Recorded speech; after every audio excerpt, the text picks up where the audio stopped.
Dawn found her in the east corridor, where the brass sconces caught the first pale light and held it like a secret. Emily ran a clean cloth along the curve of a candle arm, breath held, remembering exactly how to catch the dust before it dared to float. She worked in silence the way one breathed a prayer. There were rules to the palace long before anyone spoke. Keep to the shadows. Do not squeak the hinge. Mind the steps of those who do not see you. It was her 18th birthday. She had not told a soul. The ribbon lay cool against her wrist, faded blue as if the sky had been washed too many times. Her mother had tied it on her once, laughing softly, calling it unlucky to leave a wrist bare on a birthday. Her mother had been gone 6 winters now. Emily retied the knot with careful fingers in the scullery before the bell rang, and she had promised, only to herself, that she would speak the words once, "Happy Birthday," under her breath as she polished the last sconce. In the stillness she tried it. "Happy birthday, Emily." The sound was small but honest. It surprised her into smiling at the brass. A footman hurried past with an armful of bound volumes, leather cracked at the spines. The palace library was being emptied for dusting again. They would stack the histories along the gallery to impress guests later. He was new. He had not learned the corridor's treacherous seam. One boot heel caught. The books lurched forward. Emily moved before the sound had a name. She dropped her cloth, slid her hands beneath the falling weight, and steadied the topmost volumes with her shoulder. The leather was cold and smelled of old ink and oil. A map showed for a breath, the outline of a coastline, tiny ships marching. She pressed the stack back into order and lifted her face to explain. A man had already stepped in to share the weight. He took the lowest 2 volumes into his own arms, with a motion as smooth as water. "Forgive me," the footman stammered. "Your Highness, forgive me." Emily did not look directly. She had been taught that a glance could be insolence. She looked at his sleeve instead. A dark blue wool, the braid at the cuff a quiet proclamation of rank. His hands were strong and neat. One button at his wrist was loose, the thread a little frayed. He smelled faintly of saddle leather and winter air. "We shall call it a rescue and not a fault," the prince said, and his voice was warmer than the corridor. He tipped his head toward Emily. Her hands held steady the upper volumes until the footman recovered them. "Thank you," he added, not to the footman, but to her. She felt heat rise to her cheekbones. She gave the smallest of bobs, the acknowledgement permitted a servant, and stepped back to the sconces. The ribbon grazed the brass as if to test the day. He moved on without fanfare. The corridor swallowed him in light. The footman mouthed an apology. She waved away with a glance. The silence returned, humming like a beehive one hall over. Emily took up her cloth again. She finished the last sconce, then counted the steps to the short stair, turned left into the lesser gallery, and pressed her palm to the wall, the way she always did when she passed the ballroom doors. It was silly, but it steadied her. The doors were shut. They would open tonight with a sweep and a flood of music. She would be in the back corridor, fetching extra glasses, watching the glow spill along the floor like milk. If she stood on the second stair to the musicians' balcony, she would be just high enough to see the turn of dresses, perhaps a blue one, paler than the ribbon, twirling at the edge of her breath. "Do not be foolish," she told herself. "The ladies have jewels that catch the candlelight like knives. The gentlemen have orders on their chests that tell their stories for them. The guests do not look up at balconies. They dance as if the air belongs to them." She returned to her cart, straightened the rows of beeswax candles, and took the long route to the east antechamber, where Mrs. Whitcomb would inspect the morning's work. She liked to avoid the troop of kitchen boys who made sport of everything. She liked, too, the quiet coat racks in the small servants' hall, where coats smelled of wet wool and horse, and where the mistress of linens kept a strict count of every napkin like a general of a small army. Mrs. Whitcomb was already in command in the antechamber, her hair drawn back, her keys resting at her waist with the authority of a scepter. She frowned in a way that meant she had slept little and would allow no nonsense. Emily held out her list. The sconces, the gallery banister, the hinge at the Duchess's door, the small frames on the family corridor. "The brass shines, ma'am. The banister rings without complaint. The hinge is tamed. The frames hang true." Mrs. Whitcomb took the list without looking down. She looked at Emily's face instead, sharp, reading then at the ribbon. A softness passed over her features and was gone as quickly as a cloud across the sun. "You are neat today," she said. "That pleases me." "Thank you, ma'am." "There is a bell on the Duchess's table. It has gone missing from its tray. Find it. It is useless to the Duchess, but useful to me." "Yes, ma'am." "And do not hover near the ballroom tonight," the housekeeper added, as if plucking the thought from Emily's sleeve. "The master of ceremonies is apt to take offence at hovering." "I do not hover, ma'am," Emily said, a little smile escaping before she could cage it. "You walk too quietly," Mrs. Whitcomb said, but her mouth tilted, almost a smile in reply. "Go." Emily went. She liked the errand. It took her past the long windows where the grounds glowed with frost, past the second staircase whose lowest step had a scar that snagged careless skirts, past a niche where a marble nymph pretended not to be cold. The Duchess's rooms were already awake. Ladies' maids flowed in and out with flasks and combs.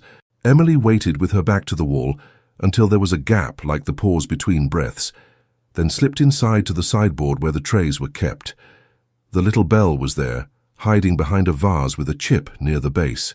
Emily lifted it and felt the thin ring of silver against her skin.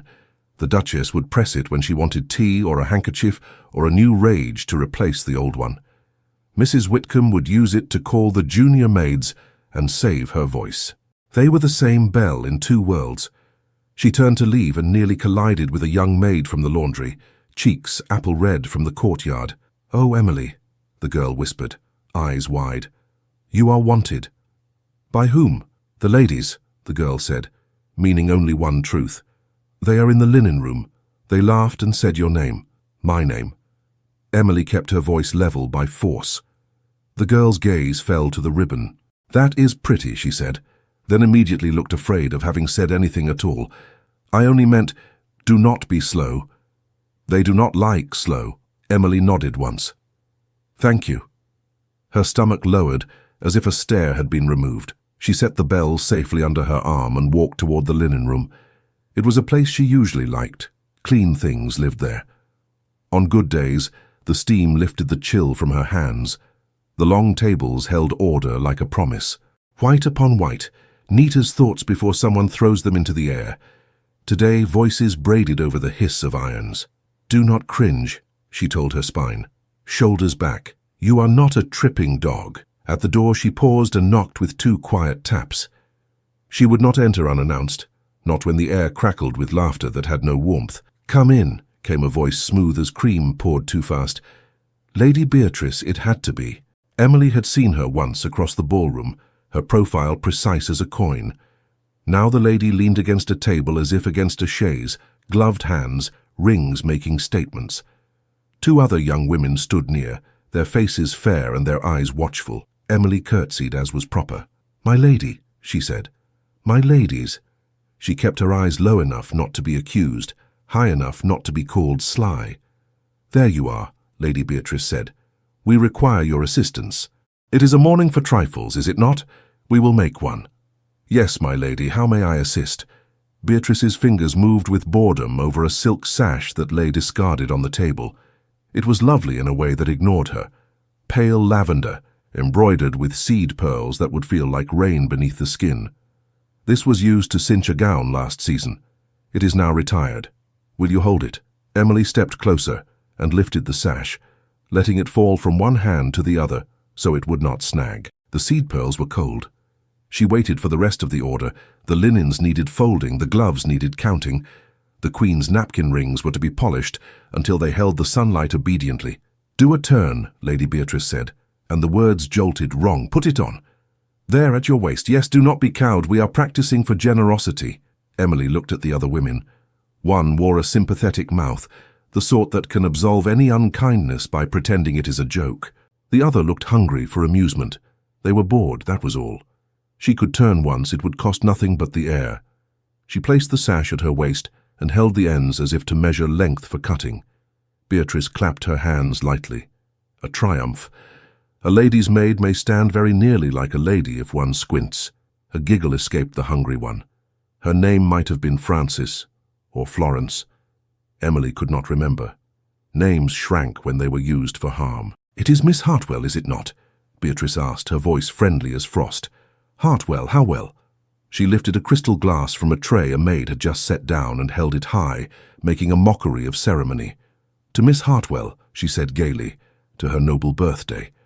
Emily's fingers tightened on the sash. She felt the ribbon under her sleeve at her wrist, pressing back like a heartbeat. She had not told anyone about the day, but they always found things. They found the smallness that made a person easiest to hurt. "A birthday?" said the other lady, brows lifted. "Is it? Oh, how dear. We must give her a gift. The gift of posture, perhaps. Shoulders back, Miss Hartwell. Chin up. Smile. No, not like that. You smile as if you have teeth. Smile as if you have been well fed with compliments." There was laughter, not loud. That would have been vulgar. This was the polished laughter that slides like oil over stone and leaves no trace except the stain. Emily did not turn. She could have turned once and left, but something in her refused to turn on command for a sport. She kept the sash loose in her hands. They did not like refusal. They were not accustomed to it in rooms where the linens obeyed. "Do curtsy for us," Lady Beatrice murmured, half plea, half dare. "You may practice thanking your betters for the privilege of our notice. That will be useful to you all your life, my dear." Emily's throat tightened. She said nothing. Her silence, she knew, would be read as insolence if someone wished it so. Yet if she spoke, her voice might break, and that too would be a pleasure for them. A footstep sounded at the door. Someone had joined the scene but remained unseen. A change in the air happened when Rank entered. Even the steam folded itself. Emily's eyes lifted of their own accord to the polished rim of the glass cabinet opposite, where a reflection bent and blurred faces into light and motion. A figure stood in the doorway, still and tall. She saw only a shoulder and a sleeve, the sheen of braid. She felt her chest hurt in a new way, not of shame, but of being witnessed. Lady Beatrice lifted her glass higher, her smile brightening as if she had found an audience for her poise. "To Miss Hartwell," she repeated. "To Her Majesty the Maid." Emily's grip slipped on the sash. She wished, with a sudden sharpness, that she could make herself small enough to slip between the threads of a linen napkin and vanish. She did not move. She would not. The voice that came into the room was low and unhurried. It did not belong to laughter. Enough. The word hung in the steam as if it too could be folded and put away. The ladies' heads turned all at once, like flowers tracking the sun. Emily stared down at the seed pearls, and the ribbon bit her wrist in a way that answered her with steadiness. She let out a breath she had not known she was holding, and lifted her face at last. Before anyone could speak, before the room decided what the scene would be called, another sound pealed across the corridor. It was laughter from the antechamber again, new voices adding themselves, and with it came the quick tread of a girl who should not be in such a hurry. She reached Emily's shoulder and touched it with fingers cold from the hall, her eyes full of apology that did not belong to her. "The ladies will see you," she whispered, pale. "They have sent for you. Now." The junior maid's whisper seemed foolish, given that the ladies were already in the room, but Emily understood. There were more of them now. They were gathering like birds when a crumb is tossed. What had begun as a private jest wished for an audience. Lady Beatrice set down her glass with a click like a dropped pin. "How convenient," she said lightly. "Our summons has arrived before we sent it. Come, Miss Hartwell, bring your pretty belt. We shall attend the antechamber. A little merriment will rouse the morning." Emily folded the sash neatly over her arm and lifted the silver bell with her other hand. The ribbon at her wrist hid beneath her sleeve. She could feel it, a line of warmth against the skin. She moved when she was bid. She did not hurry.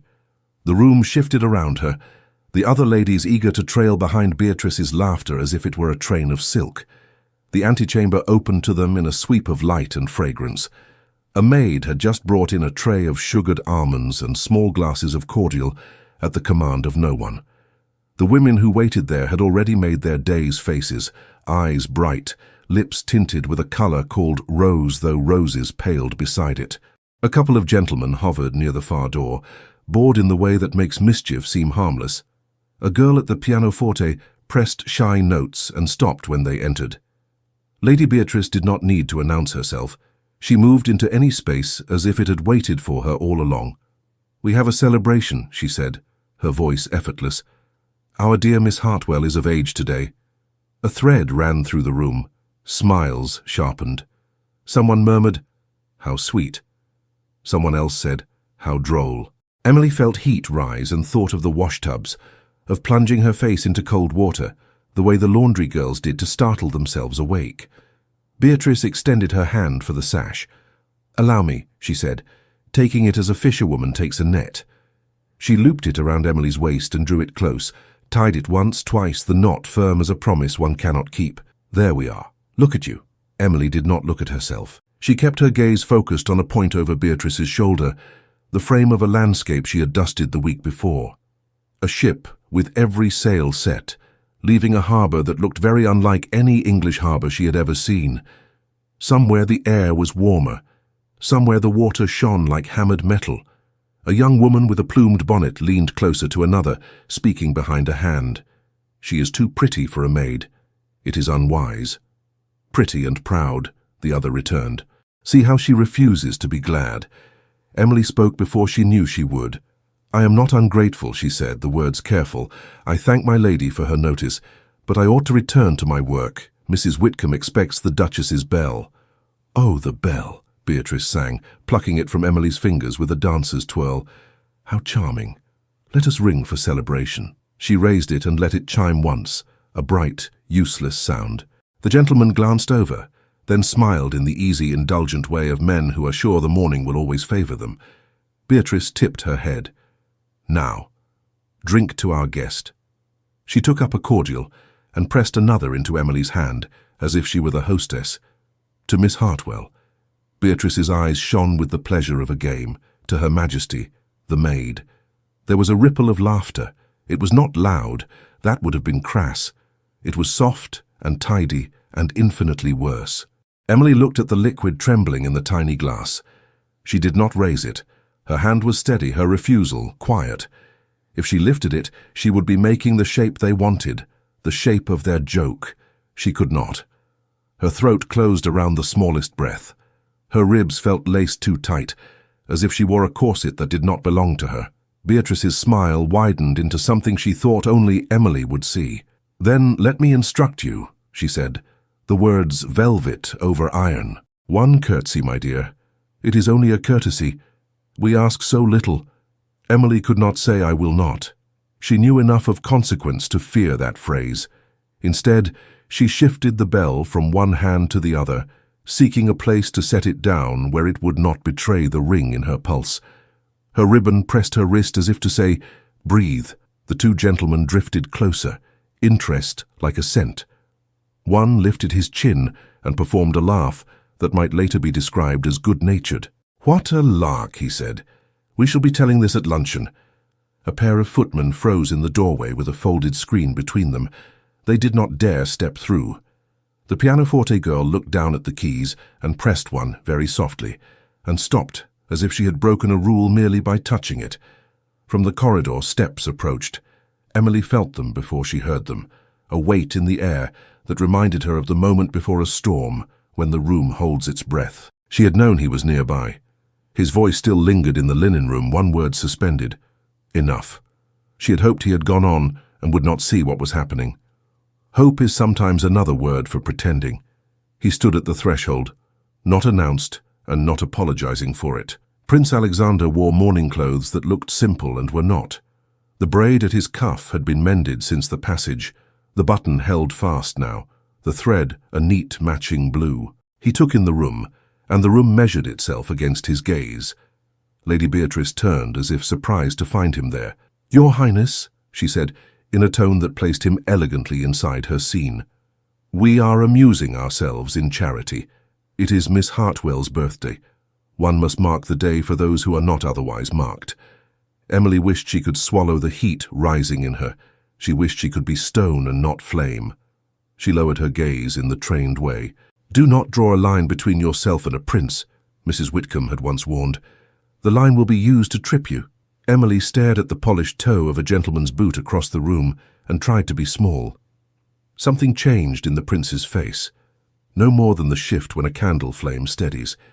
He did not smile. He did not frown. He looked at Beatrice's hand upon the sash, and then at the cordial glass in Emily's unmoving fingers, and then at Emily's wrist, where a little thread of blue showed beneath her cuff before she dropped her hand. "We have rung a bell," Beatrice said in her quick, bright way, and there was nothing in her voice for him to reproach. "We have made a toast, We have taught a curtsy. The court must be practiced in charity, must it not? Emily felt the word charity scrape. Charity was bread cut in halves in winter when someone had none. Charity was a cloak shared on a night watch. This was not charity. This was a spectacle that cost them nothing and cost her everything. If your highness would be so good, Beatrice went on, eyes flashing with a knowledge of what she did not quite grasp, lend gravity to our merriment. Miss Hartwell has only to bend her knee and be thanked, and we shall all be improved by the humility of it. Emily could not look at him. She heard the scuff of a boot on stone, then stillness. Her chest asked for air and did not receive it. The prince spoke to the room at large, as if answering a question no one had had the wit to ask. To whom is this lesson given? His tone was mild enough to pass for conversation. To the girl, of course, a lady said with a tiny laugh. To manners. To manners, the prince repeated, as if trying the word. He glanced at Emily, and for an instant she met his eyes. They were not the eyes of a stranger to her any longer.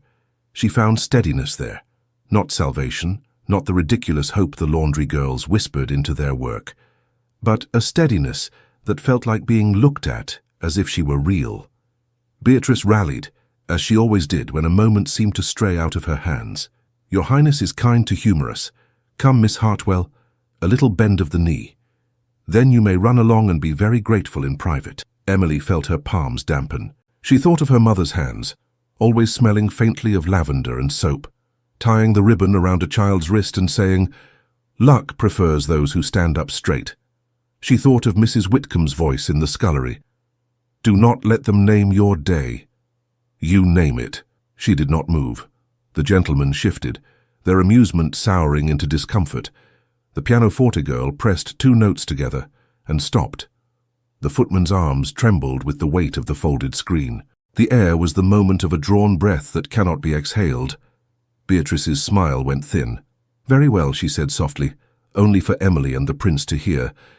"We will learn stubbornness instead." She reached out and, with careless fingers that were careful, plucked the ribbon from beneath Emily's cuff. The world narrowed to the touch on her wrist. Emily's breath went cold. "Not the ribbon," she meant to say. "Please." She could not form the word. Her skin felt bare as if someone had taken a layer of her and held it up to the light for mocking. Beatrice held the ribbon aloft between 2 fingers, the way one handles a fragile thing one does not truly value. "Ah," she said, "blue. How poetic. A keepsake. From whom? A sweetheart in the scullery. A stable boy with chapped hands. Or..." She let her eyes cut toward the prince with a gleam that made Emily want to find the sea in the painting and walk into it. "Shall we pretend it is a royal favour, and thus make a fairy tale of the morning?" A faint murmur rustled the room like silk turned over. The gentlemen looked briefly away, as if the game had slid into a place they could not comfortably occupy in daylight. The girl at the pianoforte sat perfectly still, hands in her lap, as if any sound from her would be a betrayal. Emily found her voice at last, though it came out softer than she wanted. "My lady," she said, "that is mine." Beatrice tilted her head, amused, and tied the ribbon for herself around her wrist, an imitation, a theft, a play. She patted it with satisfaction. "There. It suits me too." Something eased in Emily's chest.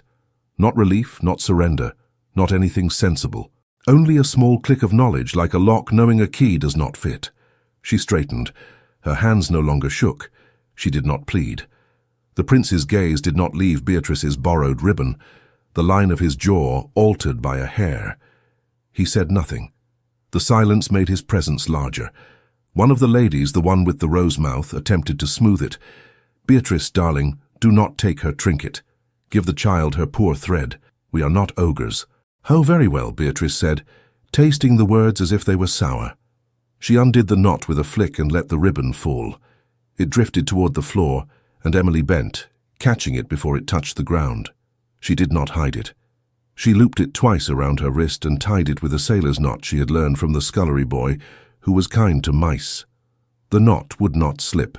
She pressed it once, a promise sealed with her own hands.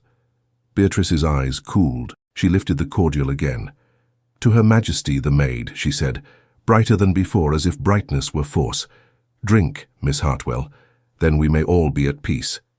Emily lifted her chin a fraction. "Forgive me, my lady," she said. I must return the Duchess's bell. The lady with the rose mouth made a small sound, half choke, half laugh. Beatrice's gloved hand whitened at the knuckles around the glass. Her smile remained fixed. Her eyes did not. The prince shifted his weight, and the floorboards beneath him gave the faintest protest. He was not a statue. He was a man deciding what his position demanded of him and what his conscience allowed. Emily could feel the thought move through him like a horse testing a bit before a leap.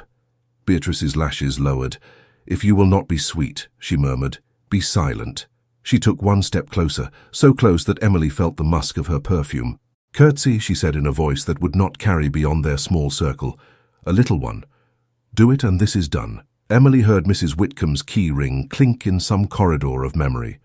"Stand upright, child. You decide what today shall be called." She did not bend. The cordial trembled in Beatrice's hand.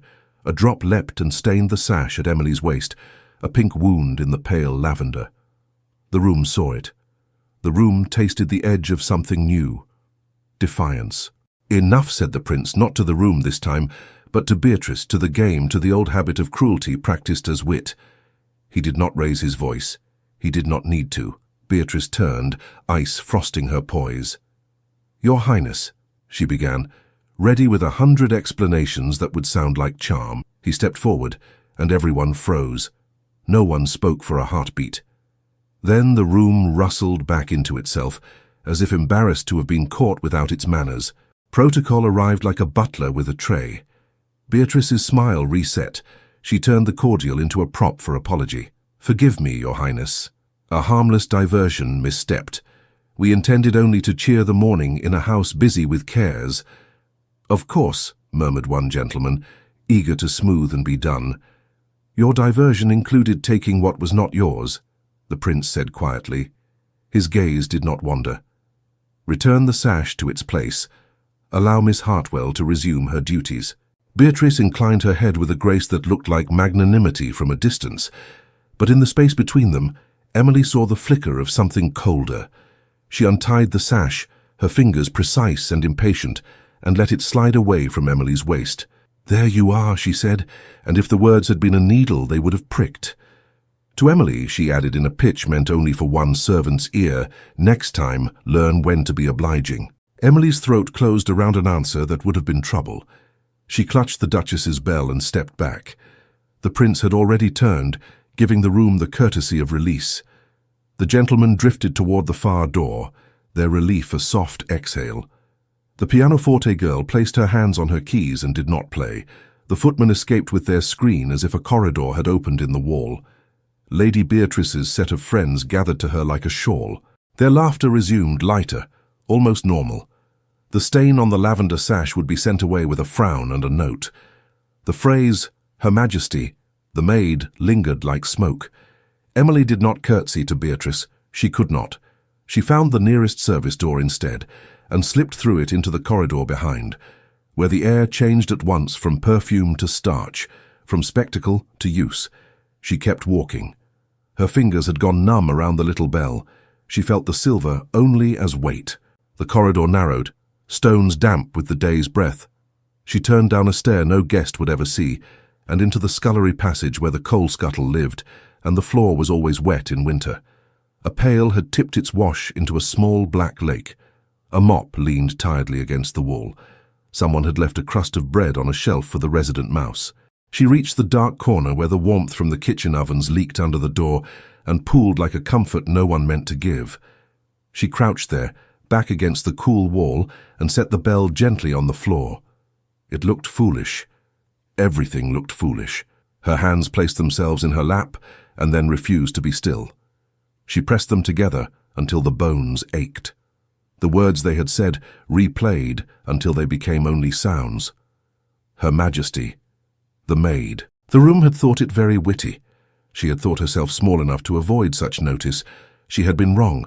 The ribbon at her wrist felt like the only true thing she owned. She tugged at the knot to be sure it would not slip. It held. It was a narrow certainty in a day that had come loose. A kitchen boy passed the end of the passage with a load of kindling, whistling, and did not look in. A cook shouted for more salt. Somewhere a tray hit stone, and a string of soft curses followed. Life went on with its clatter, indifferent to the hot sting in her eyes. She let the tears come because there was no one here to tell her they were inconvenient. They fell in quick, angry drops she wiped with the heel of her hand, leaving a small black streak of soot on her cheek she did not feel. She drew up her knees and pressed her forehead to them and tried to make her breath obey. Stupid, she whispered to herself, though she did not mean herself. Stupid day. Stupid ribbon. She thought wildly and without sense of walking until the frost gave way to some other country not ruled by laughter. She would fetch water in a village where the women smiled with their mouths and their eyes as well. She would sleep without waking to bells that summoned her for someone else's comfort. She would find a hill and sit on it and not be told she must move because the view was not for her. The door into the kitchen opened. Warmth spilled, followed by a silhouette every maid in the house would recognize by shape alone. Mrs. Whitcomb did not move quickly, but rooms arranged themselves ahead of her. She saw more than most people confessed to. "There you are," she said quietly, as if Emily had been mislaid rather than run to ground.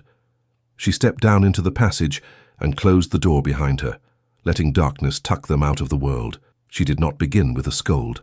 She never began with what they ought to have done when they had already done it. Emily scrubbed at her face, as if to erase the feeling. "I am sorry, ma'am," she managed.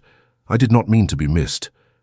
Mrs. Whitcomb set the small lantern she carried on the floor and bent slowly, knees protesting, to bring her eyes level with the girls. The light made a warm ring around them, enough to keep the cold from being everything. She produced a handkerchief from an interior pocket and pressed it into Emily's fingers. "You have nothing to apologize for," she said. The words were simple.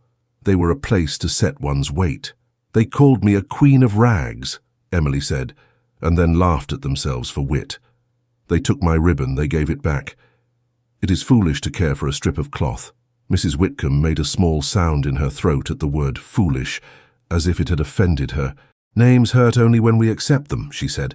"Do not accept that one. As for cloth, I have seen men cross oceans for sails no finer than that. Cloth can be home if it was tied on by love." Emily looked down at the ribbon. It had already dried her tears once this morning when she was 10, and did not understand why birthdays came whether or not one deserved them. She tried to smile and could not make it hold. "What am I to do, ma'am?" she asked, the question pulled from a long place. "They will not forgive me for not playing their part. They will find another bauble to clink glasses over before luncheon," Mrs. Whitcomb said. "And as for forgiveness, do not spend your life bargaining for what you do not require to breathe. Stand upright, child. You decide what today shall be called." Emily let the words sit. They did not sink in at once. They perched like birds and watched her think. Stand upright. The passage made standing hard. The day made it harder. She put her hand on the wall and pushed herself up anyway. Her knees protested. Her spine found its length again.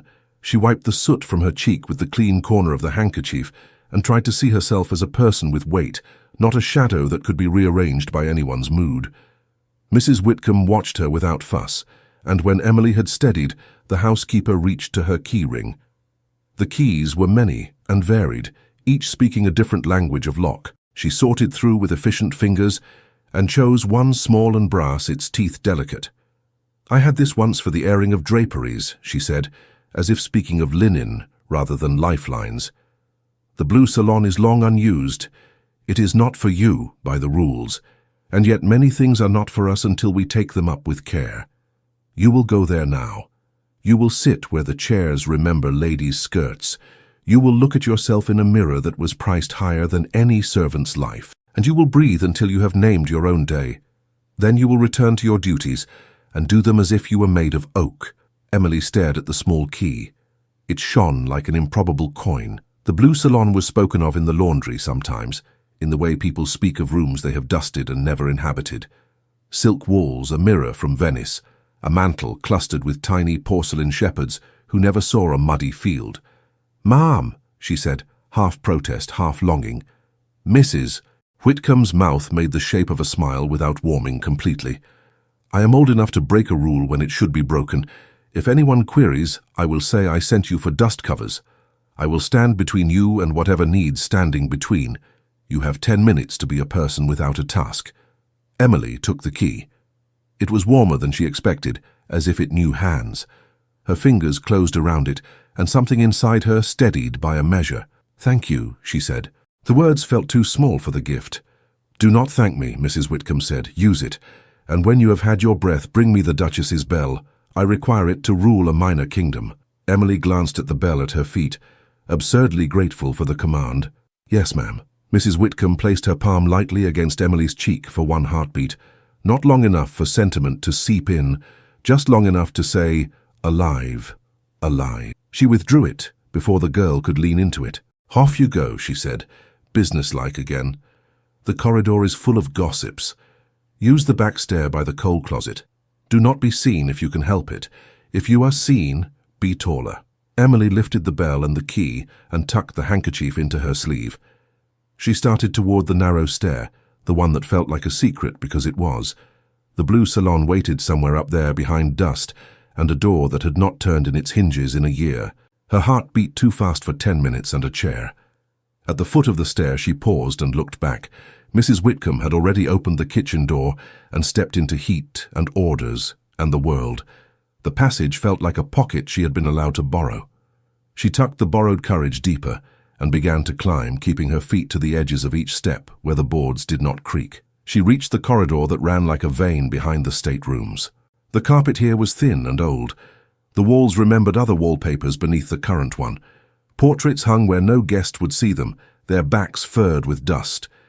Emily counted doors in the dim until she found the one without a servant's scuff near the baseboard. The blue salon. She could hear perhaps the echo of old conversation beyond it, the hum that rooms keep when they have been loved.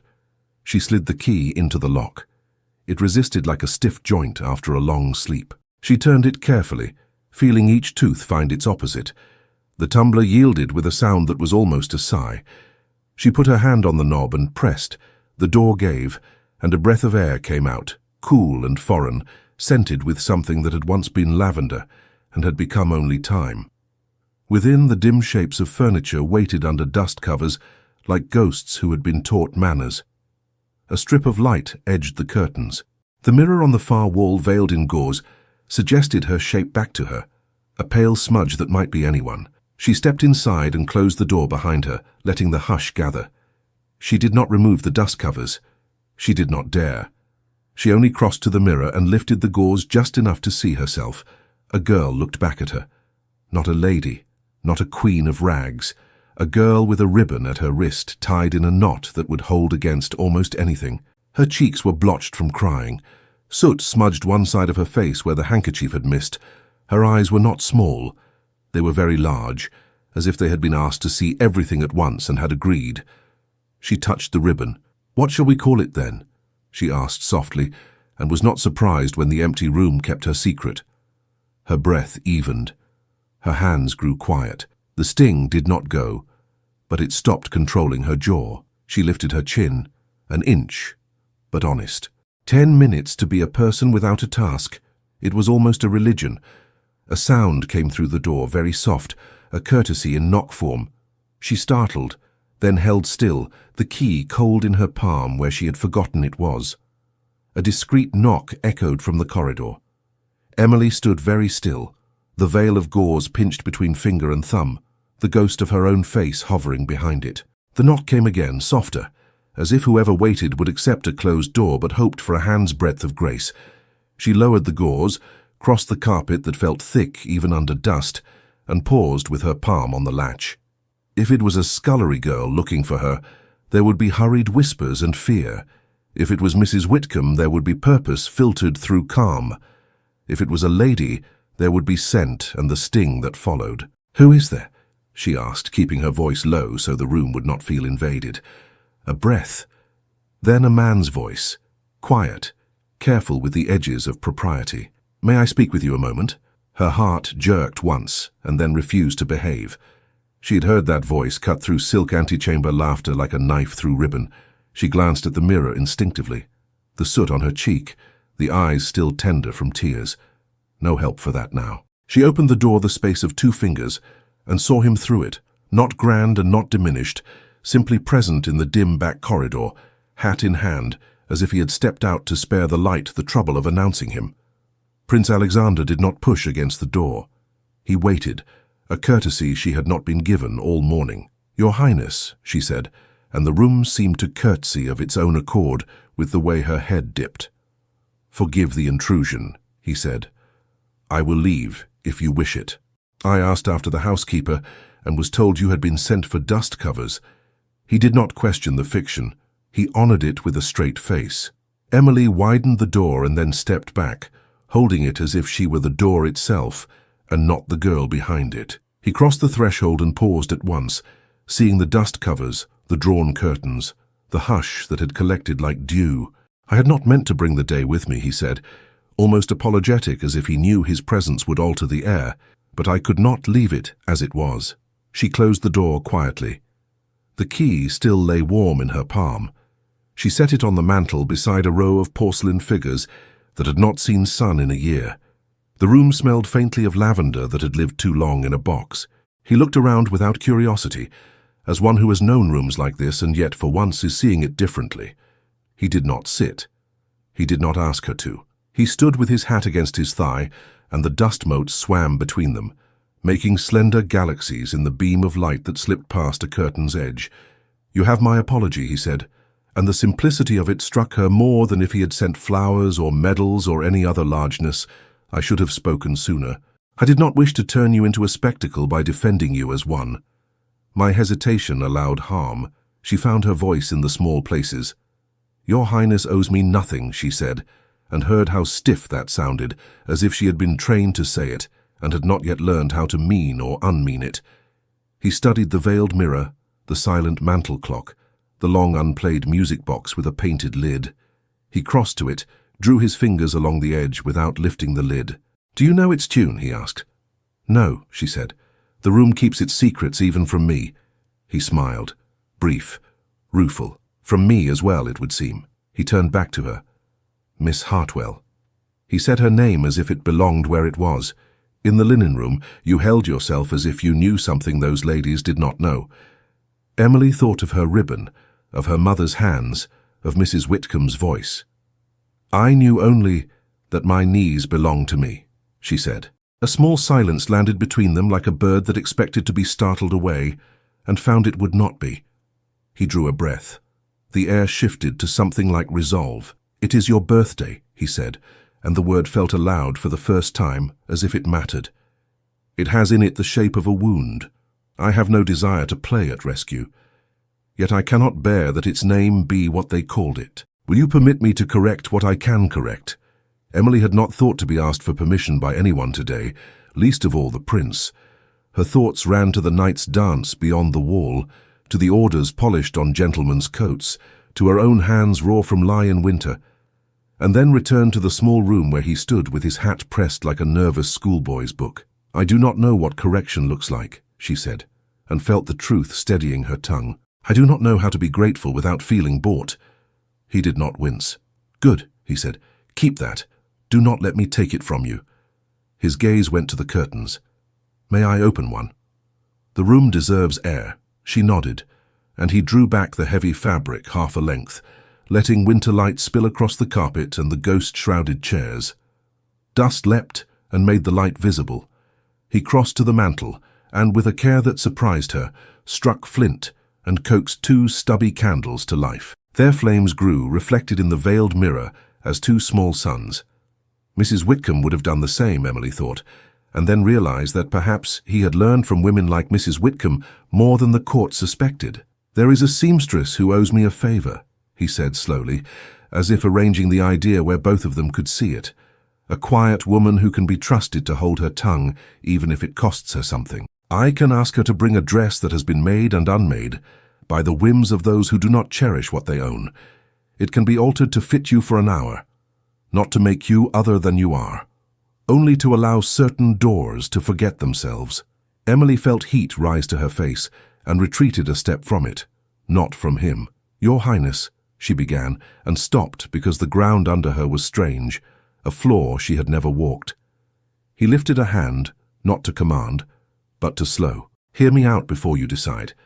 I can arrange for a simple supper to be laid not in a hall where you would be stared at as if you were a curiosity, but in the conservatory, where green things grow even in winter, and where the glass makes everyone remember they are fragile. There is a way to the musician's gallery at night that does not require you to pass through a crowd. At midnight, when those who must be seen have exhausted themselves with being seen, I will ask you for the courtesy of one dance, not as a prince command to a servant, as one person to another, marking a day that ought to have been kind.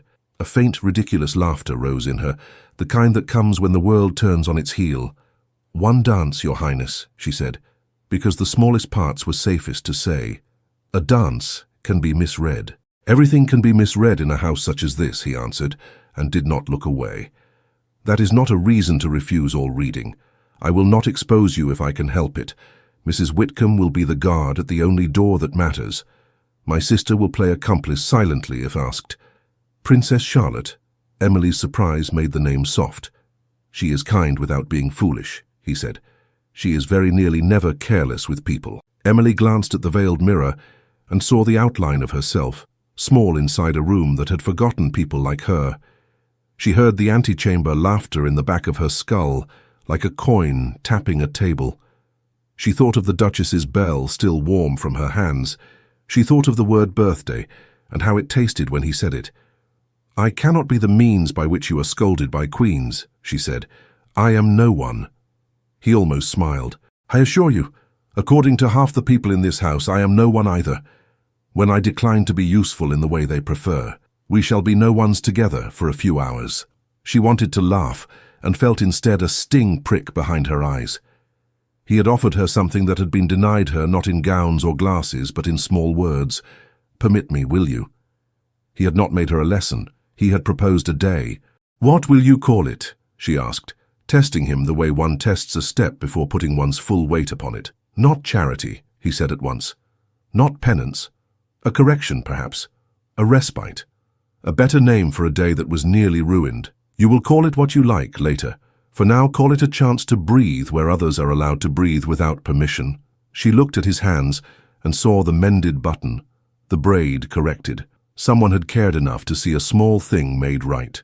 That, more than the notion of dresses, turned something within her toward yes.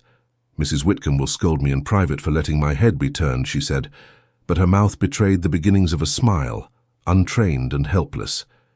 "Mrs. Whitcomb will scold me in private for interfering with her kingdom," he returned, relief lighting his voice for the first time. Then he sobered, as if the weight of an oath had settled on his shoulders. "There will be those who cannot bear the sight of you content. We shall make no parade. We will leave them nothing to choke on but their own unkindness." Emily took in a breath that went all the way down. "If I agree, I must return the Duchess's bell before I am discovered and blamed for two sorts of folly, and I must wash my face." He bowed his head, solemn as if she had set him a task of state. "Then let us conspire properly. I will send the seamstress by the back stair with a bundle and a lie. She will knock twice, then once. Mrs. Whitcomb will post a boy at the end of this corridor to cough when anyone comes. At dusk you will come by the conservatory's second door. There is a loose hinge. We will not let it tell on us. If at any moment you wish to stop, you need only say so. We will call the whole thing off and leave the day unnamed, rather than named badly again." She weighed it as if it were a parcel given her to carry. It did not feel like a debt. It felt like being invited to stand in her own shape for a few hours without being laughed out of it. "Yes," she said, and the word was small, but it belonged to her. "Yes, Your Highness, I accept, on the understanding that nothing will make me a lesson. If anyone is to learn, let it be without me as their text." His mouth quirked. "I agree." He set his hat on the chair's dust cover without disturbing it, and reached for the tinder again, coaxing a third candle to life, as if the room needed a trio to make its pledge complete. The flames steadied, 3 points of insistence against the old dimness. He glanced at the music box once more, laid his palm upon its lid in a promise he did not yet open, and turned back to her with a formality that made her straighten in response. He bowed, not as a man to a servant, but as a guest to a hostess in a forgotten room. "Allow me to give your birthday a different name," he said. "One day, as a guest." The conspiracy began as quietly as a kettle set on to simmer. Emily returned the Duchess's bell to Mrs. Whitcomb, and received only a nod and a brisk instruction to wash her face before she frightened the kitchen boys. She obeyed, scrubbing away the soot and the day's red from her cheeks, letting the cold water teach her skin its boundaries again. By mid-afternoon, a cough sounded twice, then once, at the end of the back corridor. Emily opened the blue salon door to find a woman in a plain cloak with a neat basket and a gaze that could sew a straight line through chaos. "You are Miss Hartwell," she said without prelude, stepping inside as if she had always entered forgotten rooms. "I am Mrs. Pike. His Highness requests my discretion. I request yours. We shall not make a fool of either of us." "Agreed," Emily said, her heart beating its small drum. Mrs. Pike set her basket on the dust-shrouded chair and began producing objects with magicianly economy. A bodice of pale blue silk with seams ripped and resewn a dozen times, a skirt of the same with its hem unpicked where fashion had changed by an inch, a pair of white gloves that had been worn exactly once, and a ribbon of narrow satin to tame hair that refused to be a lady's. "This belonged to a princess who has had her fill of being looked at," Mrs. Pike said, not unkindly. "It will live better if it sees kindness for an evening. Arms up, please." It should not have been possible, but the silk learned Emily's shape as if it had been waiting. Mrs. Pike's fingers flew, pinning, tucking, threading needle through seam with speed and quiet competence. She muttered little opinions under her breath. "Good shoulders. We will soften the line here. Breathe. No, truly breathe. I can spare you air." Mrs.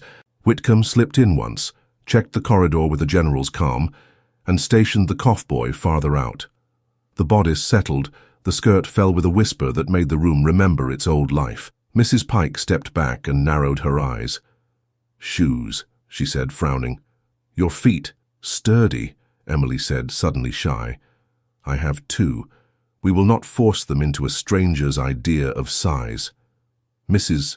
Pike vanished and returned with soft slippers dyed pale as the gown, likely robbed from a costume trunk and coaxed to be dignified. They fit as if the day had planned it. "Hair," Mrs. Pike announced. Emily's hair had never been told to be anything but clean and out of the way. Mrs. Pike coaxed it into a low knot, allowed a few curls to escape like truth, and slid in a single small pearl pin that looked like a drop of old moon.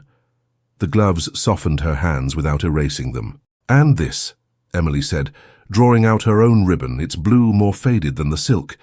She hesitated, searching for a place where it would belong in a world that would not mock it. Mrs. Pike did not blink. "Around the waist, inside, like a secret spine," she said.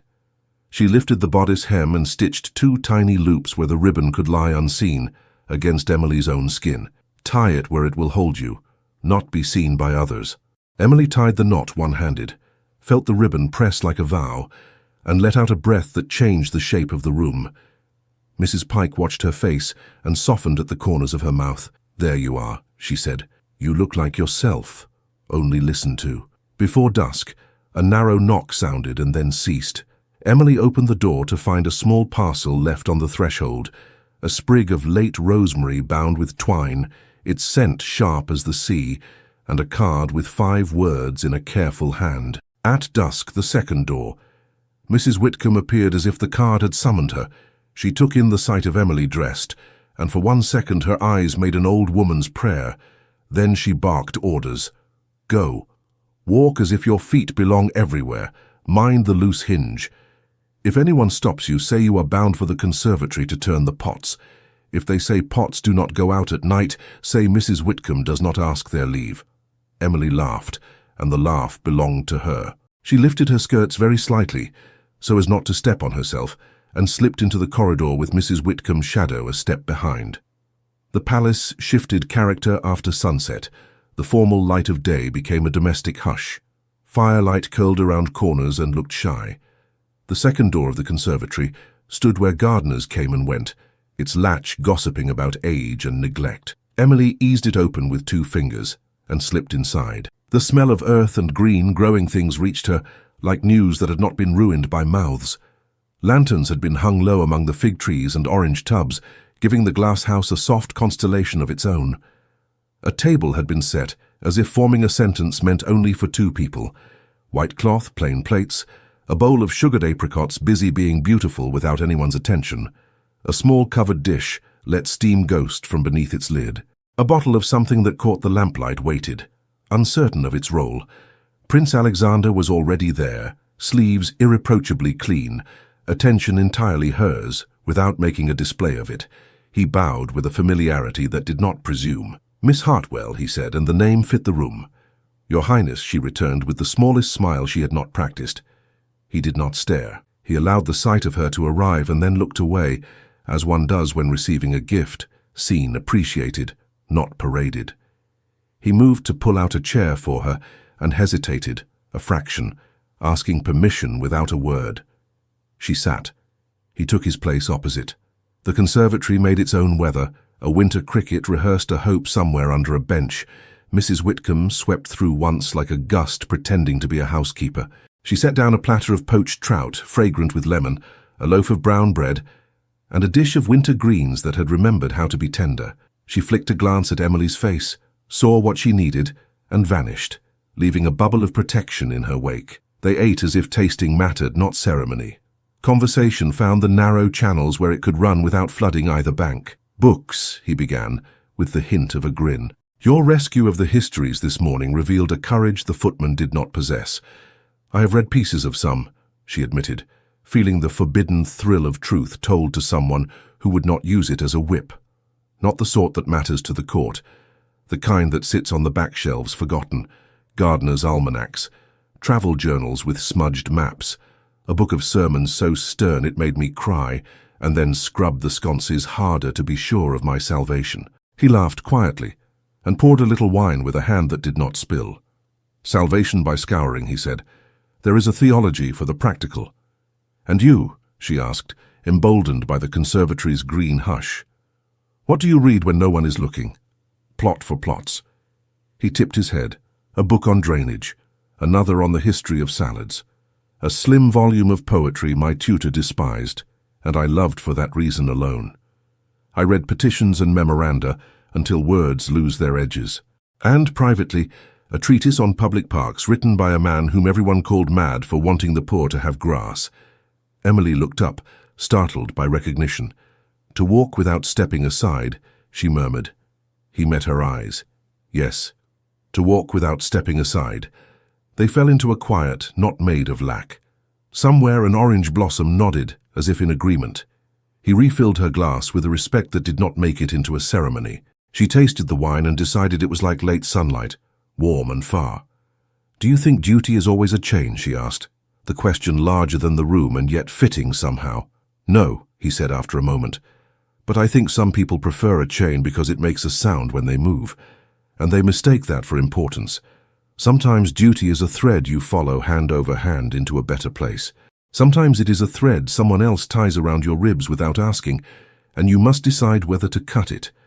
Emily's hand went to her waist unconsciously, to the ribbon sewn inside, and she found comfort in the pressure there. "The thread that holds you to yourself is worth keeping," she said, more to the rosemary sprig in the middle of the table than to him. They ate sugared apricots with their fingers, as if they had always been allowed to. He told her a story about a foal that refused to be trained to the bit, and how a groom had taught patience by standing quietly beside it for hours, until the animal leaned into his coat for the warmth. She answered with the tale of a cat that had adopted the laundry and appointed itself inspector of folded sheets, striking those it disliked with a disdainful paw. Time lengthened like a ribbon pulled gently between two hands. Emily forgot to be careful of every word. When she did remember, the caution did not hurt. It simply stood aside and let her pass. He did not ask her where she came from. He did not ask who had died to leave her free to be a maid and alone enough to be spared family shame. He did not ask anything that would turn her into a story to be consumed. He asked what color winter was in her memory. She said, pewter. He said coal with a white rind. He asked what sound she trusted. She said bees. He said the clink of spurs on stone when a man who loves his horse walks toward it. When the covered dish had cooled and the lantern wicks had been trimmed, he rose, crossed to a small table against the far wall, and picked up a wooden box painted with flowers that had never grown in this climate. The music box from the blue salon had found its way here, smuggled by a hand Emily thought she knew. "May I?" he asked, and waited for her nod. He turned the key with care. The mechanism caught, hummed, and offered up a tune that seemed to have been written to find a heart and lay a hand upon it. It was simple and sincere, a waltz without illusions and therefore more dangerous. From the far wing of the palace, as if in answer, the faintest thread of music drifted, the orchestra tuning for the fashionably late.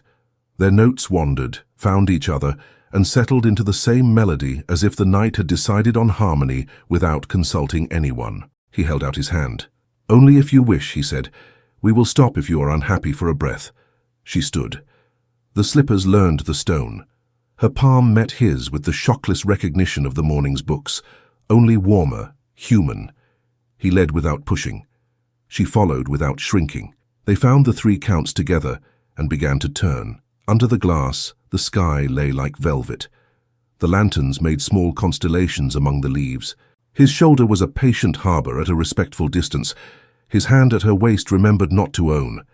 Each time he guided her into a turn, he waited for her assent before asking her balance to trust him. She gave it, and found herself smaller and larger at once. He did not look at her mouth, he looked at her eyes. He did not whisper anything meant to be kept. He said, when they paused to breathe, "Thank you." She said, when they turned again, "You are kind." He answered, as if correcting a sum, "I am trying to be just." The waltz wound through them like a thread tying loose pieces into a shape that could hold its own weight. Emily felt her ribbon at her waist like the lowest note of a chord. She felt the floor, the glass, the green things, the night, and above it all a sense that perhaps the world could be persuaded to be better if only one asked it in the right tone. A small sound intruded, a soft scuff of shoe leather against stone that did not belong to their steps. Emily blinked, heart steady from the dance, and saw a movement beyond the ferns near the second door. A shadow. Then the slice of a face turned away too quickly. The silhouette paused against the glass, the shape of a hat brim, the edge of a shoulder. They both stopped at once, the music box whirring into its last measures as if trying to cover them. Emily's skin prickled cold. The shadow hesitated, as if measuring the cost of staying, and then retreated with a precision that meant purpose rather than shame. The latch at the conservatory door lifted with a betraying whisper and clicked back into place. Dawn laid a thin rind of frost across the terrace stones, so pale that the first step left a dark echo of a foot. Emily had been sent with a message she did not trust, Lady Beatrice's maid appearing at the scullery door with a pretty curtsy and a phrase too smooth. "My lady requests Miss Hartwell's assistance with the potted geraniums." The words did not fit the mouth that said them. Still, Emily came. Mrs. Whitcomb had watched her go with a face of iron and said only, "If you are to be spoken to, choose a place with sky." The terrace offered sky as a shield and a witness. The gardens lay stark and honest beneath it, hedges rimmed in white, lawn brittle as pastry. Breath lifted in little ghosts before dissolving. Emily folded her hands together for warmth and kept her back to the balustrade, so no one could drift behind her unnoticed. Beatrice waited already, wrapped in a cloak trimmed in fur the color of a cat's ear. She did not shiver. She smiled, her cheeks perfectly pink in a way winter did not usually afford. Beside her stood Lord Edmund Rathbone, master of ceremonies, his face composed into the sort of neutrality that counts as a weapon.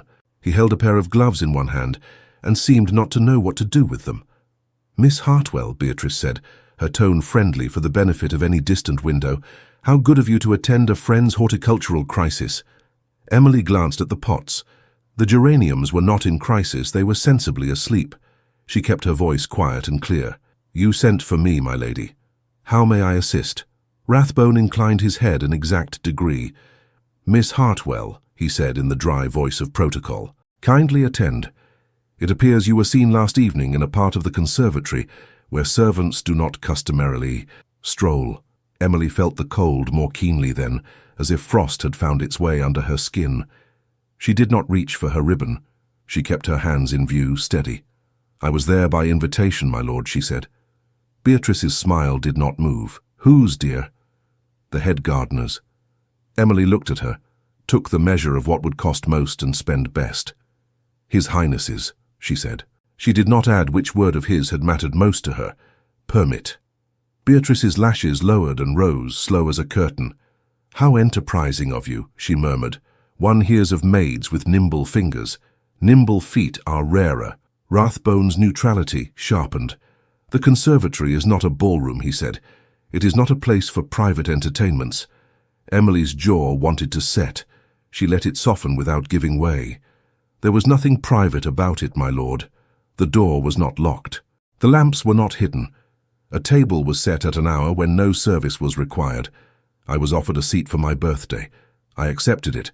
I harmed no soul and removed nothing that was not mine. If I was seen, I did not hide. Beatrice lifted her shoulders a fraction, the cloaked movement like a cat flexing its claws inside velvet. "How sweet that the Crown has adopted a charity," she said. "How modern. Yet you must understand, Miss Hartwell, that stepping above one's station is much like stepping onto ice. It looks smooth until it cracks." Emily drew a breath that made her ribs ache and let it go until it did not. "I did not fall, my lady." Beatrice moved closer, and the scent of her perfume warmed the air between them until it felt like spring turned sour. "But did you waltz?" she asked softly, for only Emily to hear. "That is the part we are all dying to know." Emily held her gaze. "I was treated with respect," she said, and watched the words sting where they landed. Rathbone cleared his throat, displeasure folding itself into civility. "Let us be plain, Miss Hartwell. You have entered a room and a manner of dealings not allotted to your station. Those who grant such favors do not always consider the weight placed on those who receive them. It falls in the end upon me to ensure the palace remains legible to itself." His eyes were not unkind. They were the color of stone that remembers warmth but does not offer it. "Legible to itself," Emily repeated, tasting each syllable. "Yesterday in the linen room my name was called something it was not, and a toast was raised to mock what I am. If the palace wishes to be legible, perhaps it might begin with the alphabet." Beatrice's mouth tightened and smoothed. "How poetic. Did the prince teach you that line between the conservatory and the second door?" "He did not teach me insolence, my lady," Emily said. "I had that already." Rathbone's jaw worked once, and was still, as if he had bitten into a seed. "Miss Hartwell," he said, "we have two options. We can arrange for your quiet reassignment to a country house where gossip will wither without sun, or you can remain and submit to a correction of conduct, in which case your movements will be curtailed. The first is gentle exile, the second is a harness. I do not offer a third." Emily felt the wind stir her hair and thought absurdly of the seamstress's hands making space at her ribs for breath. She spoke before fear could do it for her. "A third exists, my lord, the one in which I am told plainly that I did not err, and that those who made sport of a servant are the ones who require correction. In that case, I would remain and do my work, as always. I would not creep through doors as if I had stolen myself." Beatrice laughed, quick and bright, the sound one makes in a salon when someone shocks to amuse. "How darling. Listen to the maid instruct us in morality." She touched Rathbone's sleeve and let her smile harden. "Edmund, be kind and efficient. The Duchess needs her belle, the laundry needs its girl, the court needs fewer tales." Rathbone did not look at Beatrice's hand. He looked at Emily's face and then over her shoulder, past the frost-laced balustrade, toward the path that led from the conservatory's second door. His gaze altered by the smallest degree. He executed a bow that acknowledged a rank behind Emily and stepped back a pace. Emily knew before she turned whom she would see. Still, the relief that rose made her feel foolish and grateful at once, twin currents that threatened to tangle. She turned. Prince Alexander's coat was dark against the winter garden. His breath made the same small ghosts as theirs. He took in the scene without hurry. Emily standing with the balustrade at her back, Beatrice wrapped in fur, Rathbone holding his gloves like a verdict not yet pronounced. He stepped to Emily's side and did not crowd it, making a space that was a statement more than any syllable. "Good morning, my lady," he said to Beatrice, his politeness winter clean. "Lord Rathbone." "Your Highness," Beatrice returned, brightness restored and sharpened.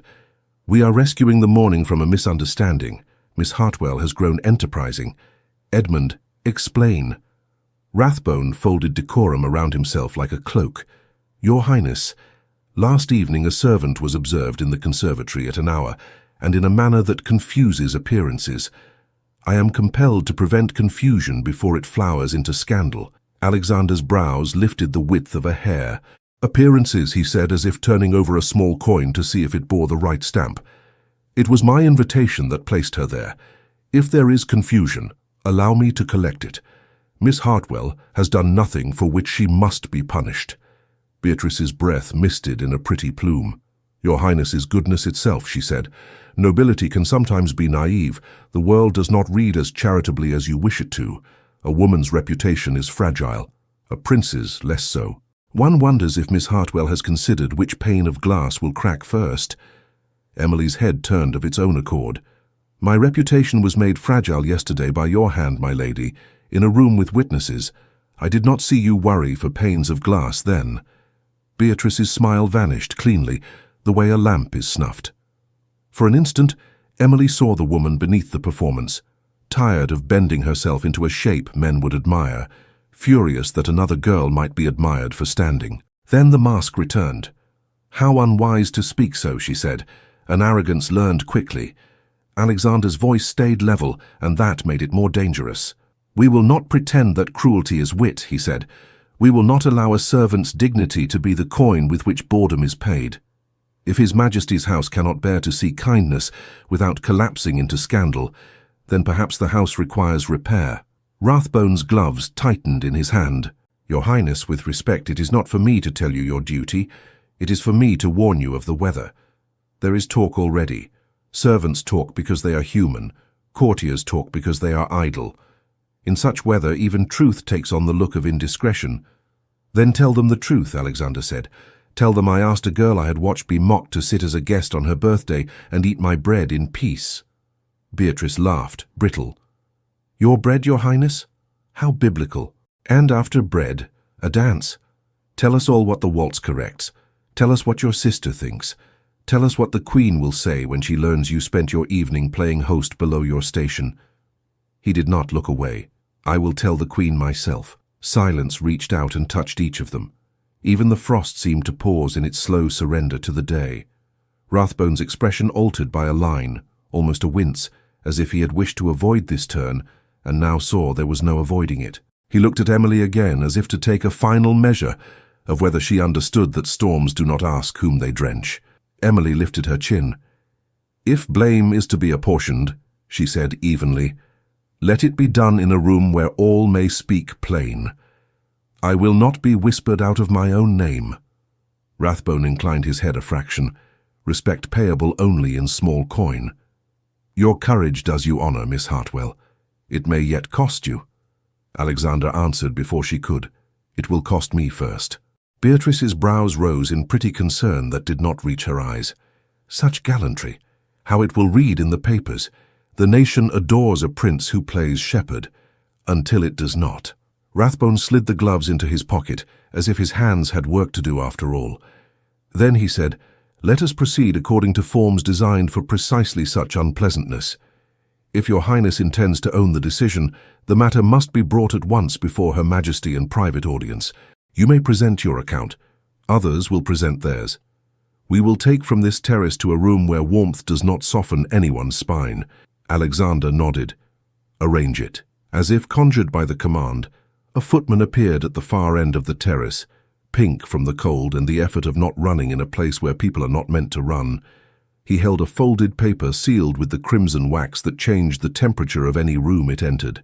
He slowed as he approached and bowed as much to the seal as to the prince.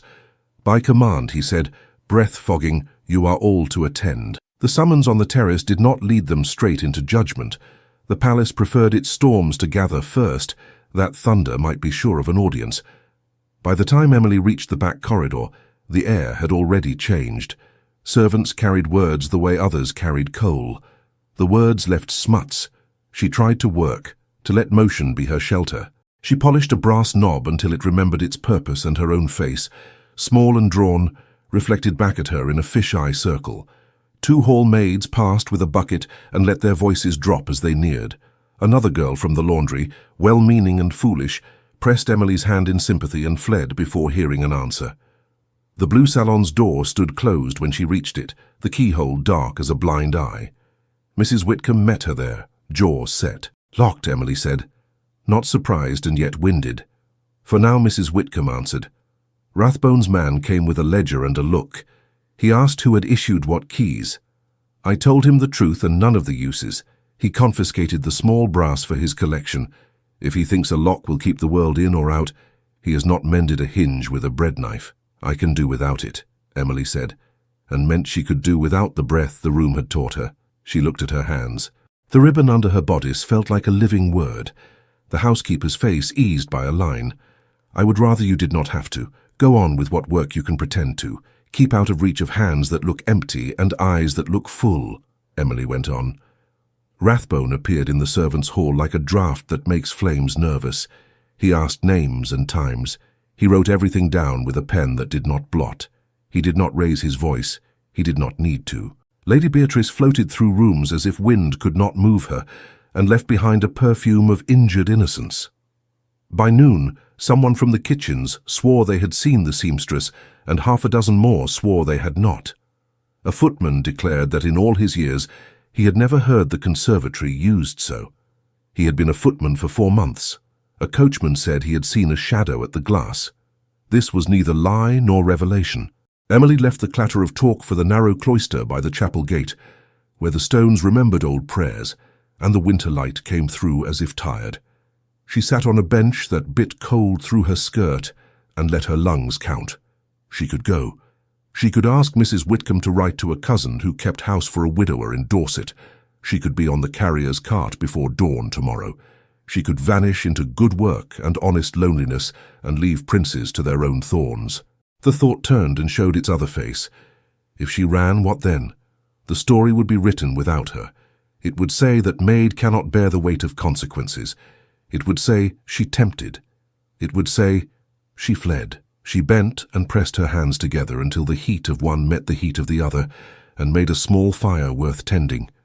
The ribbon lay against her ribs like a reminder. You do not belong to other people's fear. Light moved across the floor, slow as honor. A soft step came from the side door. Emily looked up and found Princess Charlotte at the latch alone, her face unpainted, her hair pinned back with the functionality of intelligence. "May I sit?" the princess asked, as if the bench might deny her. "Of course, Your Highness," Emily said and tried to stand. Charlotte waved her back down and took the place beside her, leaving a proper inch as if a rule book watched. "I have 2 things to say," the princess began, folding her hands. "1, I'm sorry you were made a sport. It is a common cruelty and a lazy one. 2, I am very grateful you have not run to the stable yard and made off with a donkey." Emily startled into a short laugh that made her eyes ache. "I thought of it," she admitted. Charlotte's mouth curved. "I would have as well. I try never to admire martyrs. They make such art from suffering that others find it pretty. But I do admire honesty. And there is nothing dishonest in loving a single hour of being seen as you are." Emily had no language for the heat that rose in her face. She settled for a simple truth. "I am afraid." "I am also afraid," Charlotte said calmly. "It is a family condition. The difference is what we do while afraid. Alexander is obstinate in the direction of the good. It will cost him, and he has decided to pay. That is not your debt to take from him or for him." "He should not stand alone," Emily said, surprising herself, and then realized she had spoken a vow without planning to. "No," Charlotte agreed, "and you should not stand alone either.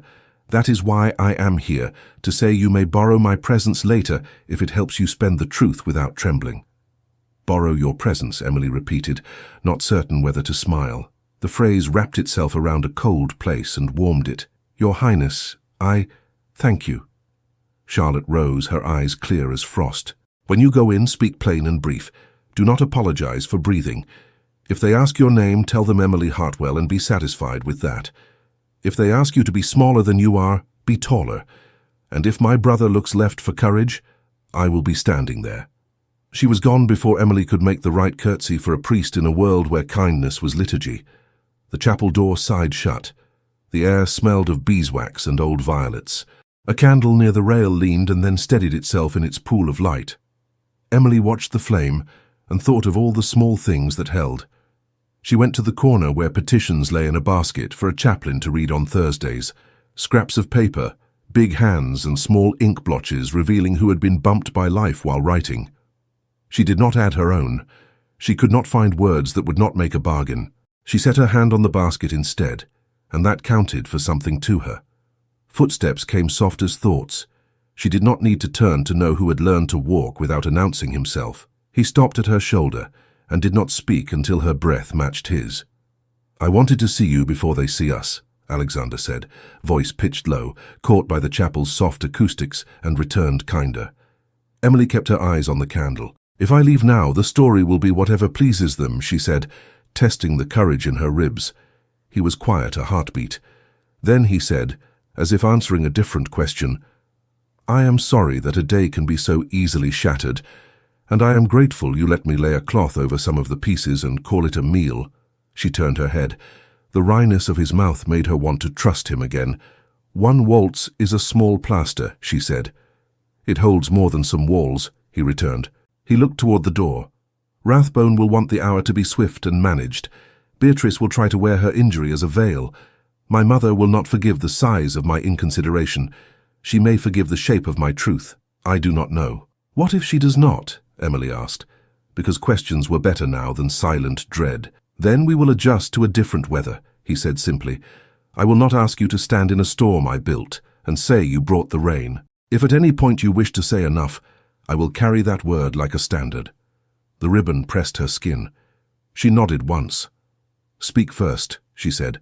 "Name what was done." "I will," he said. They left the chapel by different doors to satisfy the palace's appetite for forms. Emily made her way through corridors that had always seemed longer when one is summoned.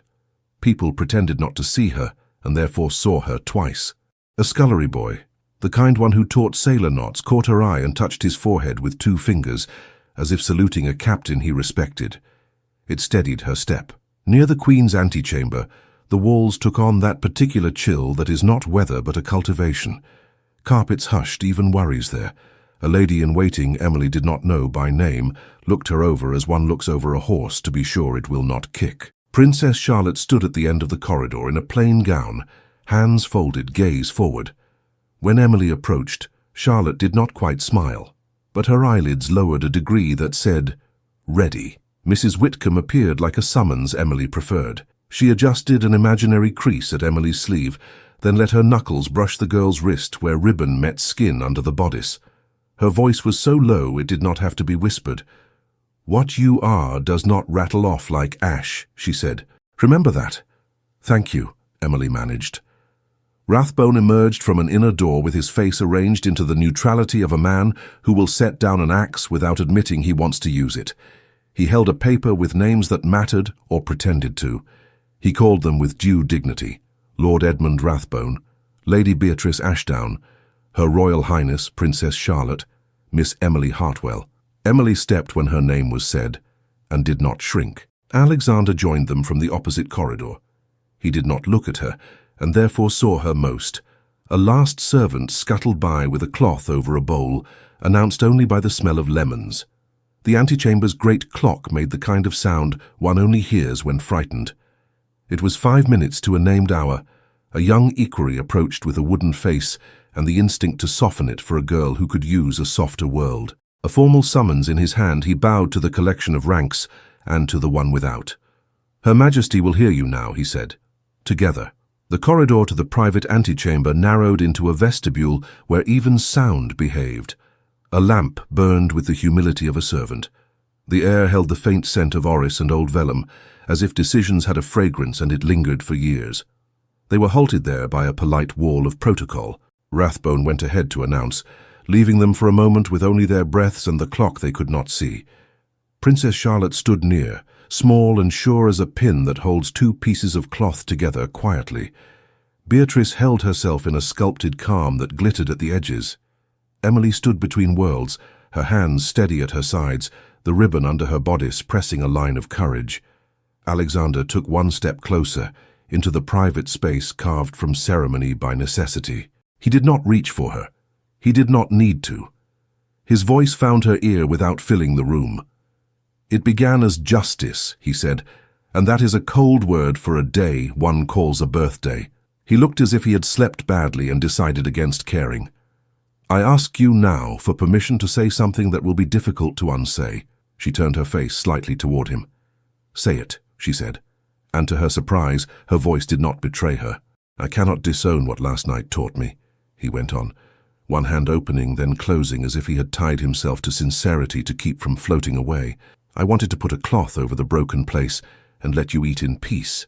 I found instead that peace is not an hour I can lend you. It is a life I want to make with you if you will have me."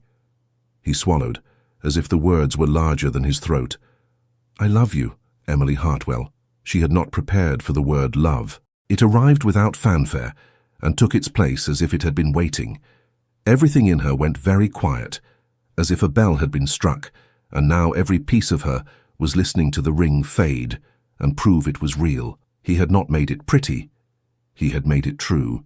He went on, because truth required its full shape. "I will ask your hand in a way that obeys as many forms as we must, and breaks those we cannot abide. I will bear the blame that belongs to me. I will not hide you in rooms that have no windows.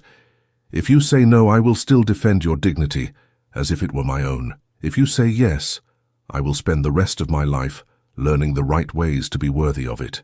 She was aware of Charlotte a few paces off, facing forward, eyes fixed on the door like a sentinel who pretends not to hear what she is guarding. She was aware, distantly, of the rustle that might be Beatrice shifting her weight to catch a whisper. She did not look at anyone else. She looked at him, and the look was like stepping onto a plank over a ravine and finding it had been tested. "Yes," she said, and it was not a swoon, it was a decision. "Yes, on one condition." "Name it," he said at once. "You must speak first. Say aloud what was done to me. Name it cruelty, not jest. Do not let them call this a folly we invented between us. If you will stand beside me, stand there in the open, where it costs." His face changed by a detail. Relief, respect, a recognition that he was not rescuing her from fire so much as walking into it with her. "I will," he said. "I was going to. It steadies me to hear you ask it." Charlotte's voice came, soft, without turning her head. "Time." Rathbone reappeared like a hinge being set in motion. "Her Majesty will receive you now," he said, the small ceremonial pronoun suddenly large. They went in as arranged, Rathbone first, bearing the hour like a flag. Beatrice, composed into a complaint no one had yet heard. Charlotte, a thread of steel concealed in cloth. Alexander at Emily's side, a hand's breadth away, an entire statement within that space. Emily entered on her own feet with her head neither lowered nor high, the way a person walks into weather she has chosen to face. The Queen's antechamber was a room designed to make decisions feel inevitable. Silk that did not need to speak to be listened to dressed the walls. Two tall windows gloved daylight into civility. A fire worked with quiet diligence. Chairs had been placed to measure distance as much as comfort. The Queen sat where a person sits when she has long practice at being the thing others must orbit. Her face did not announce emotions for the convenience of staff. They bowed, curtsied, took places with care. Emily stood where Rathbone indicated, 2 paces behind the line of ranks and 1 pace to the right, a little to the side of history. She could feel the Queen's gaze travel from one face to another, the way a hand tests a fabric's weave. "Lord Rathbone," the Queen said, "without waste. Put the matter into words no one will need translated." Rathbone obeyed. "Your Majesty, last evening certain deviations from decorum occurred. A servant of the household was seen in company unbecoming her station, and at an hour that invites misinterpretation. I beg to forestall rumour with clarity." He did not look at Emily. He looked 10 degrees above her shoulder where politeness lives. Lady Beatrice moved 1 step when the Queen's attention rested near her. "Your Majesty," she said, her voice sweetened and aged like wine. "I regret that in attempting to amuse a gathering earlier in the day, I may have been careless in tone. It was never my wish to create a scene. Later, however, it was plain that Miss Hartwell was determined to make herself conspicuous." Rathbone's brow flickered. Charlotte's spine showed not an inch of variation. Alexander did not move. He spoke into the small pause after the word conspicuous, catching it before it could harden. "Mother," he said, and then corrected himself with a slight bow of head. "Your Majesty, I asked Miss Hartwell to the conservatory last evening, privately, to spare her a different sort of spectacle. I did so because I'd seen her publicly mocked in the linen room in a way that dishonoured this house more than any quiet supper could. If there is a fault, it is mine." Beatrice's lashes framed surprise that was too perfect. "Your Highness has such a tender heart," she murmured, as if that were a sin. The Queen said nothing for a long breath. Then she said, "That is one account. Miss Hartwell. The room seemed to shrink to the space between Emily and the chair where sovereign decisions are made. The fire spoke once in a soft crack. Emily could feel Mrs. Whitcomb's hand, though she was not here, rest briefly on her cheek to say alive. She saw the blue salon's veiled mirror. She heard Alexander's careful will you. She felt the ribbon's pressure along her skin, a brave line under all the others. She did not look at Beatrice. She did not look at Rathbone. She let her eyes rest on the floor before the Queen's feet, and then lifted them to the face she must answer. "Your Majesty," she said, and kept her voice from running away. "In the morning, in the linen room, ladies made sport of me. They took what was mine, and raised a glass to mock what I am. They asked me to perform gratitude for their amusement. I did not. Later, I was invited to the conservatory. I accepted. I ate bread and spoke about books. At midnight, I was asked for one dance. I granted it. No vow was broken. No ring traded hands. No reputation deserved to be undone by that meal." Beatrice exhaled in a sound that wanted to be laughter, and would not be. The Queen's stillness increased until it felt almost like pity, which meant it was not. She turned to Charlotte. "And you?" "I saw the aftermath," Charlotte said with the exactness of a ledger entry that refuses embellishment. "I will attest to the truth of my brother's account and of Miss Hartwell's manner. She has not lied to my knowledge." Lady Beatrice made a cruelty into a charm and grew angry when it did not charm everyone. Beatrice coloured and recovered. "Your Royal Highness mistakes a game for harm. We were all very merry until—" "We were merry," Charlotte said, "until someone declined to curtsy to mockery." Rathbone's breath threaded a caution through the air. "Your Majesty," he said, "I am charged with the health of the house's forms.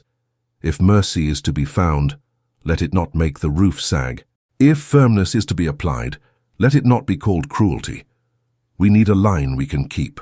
The Queen's gaze travelled the room again, settled finally on Emily, as if in that gaze lay the only useful hinge. Her voice came soft and without ornament. "And you, girl, what do you call yourself?"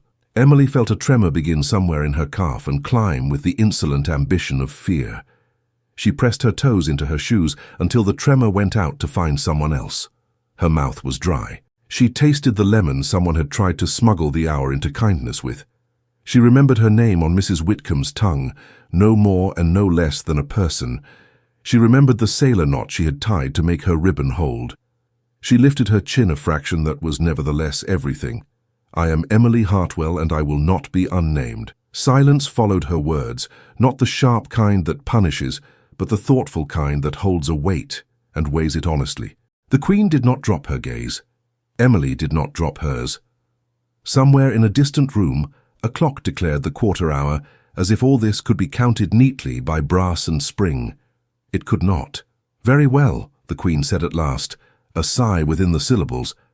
"Decorum does not consist in cruelty. Lady Beatrice, your cleverness has a taste to it. It sours the air. I will not have my house flavoured so. You will retire to Ashdown for the season and consider the difference between wit and unkindness. When you return, make it with your tongue sheathed." Beatrice's face did not move for a heartbeat. Then she bowed her head and arranged obedience like a garment, elegant even in correction. "As your Majesty commands." "Lord Rathbone," the Queen continued, "your zeal for forms is noted and on most days welcome. Today you will draft a memorandum to the household. It will say this: kindness is not a breach of protocol.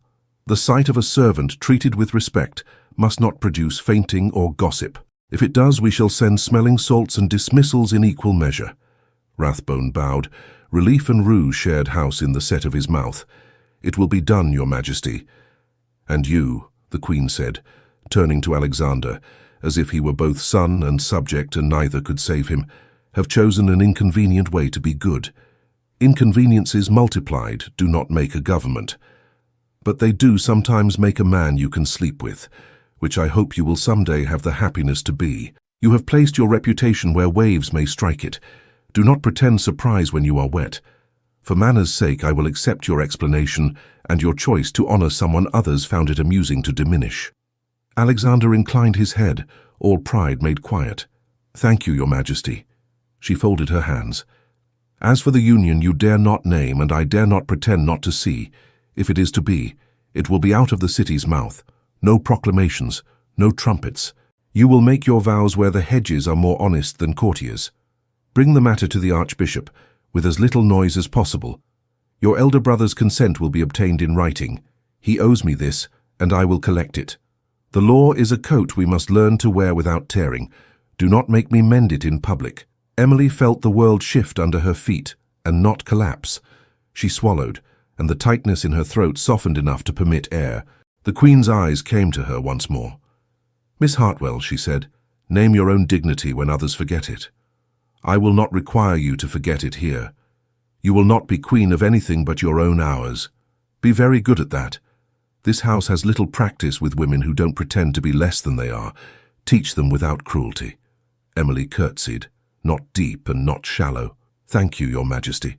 The Queen flicked her hand toward the door, dismissal without disdain. "Princess Charlotte, you may escort Miss Hartwell. Lord Rathbone will attend me.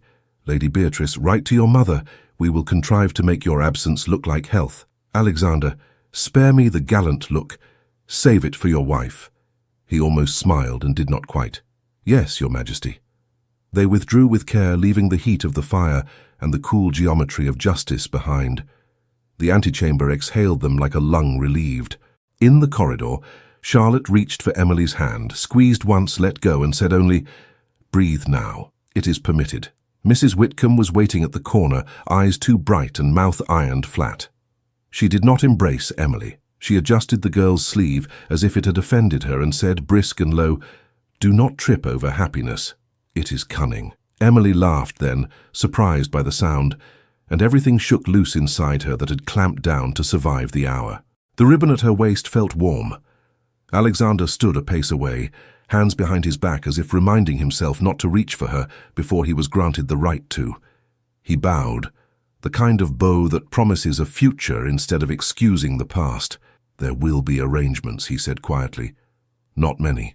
Enough." They scattered to their duties as if nothing had happened, and everything had. That afternoon, Rathbone's memorandum went out on heavy paper carried by sober men. No one read it aloud, and everyone knew what it said. Beatrice sent for trunks and did not weep for show. She saved her and the house the exhibition.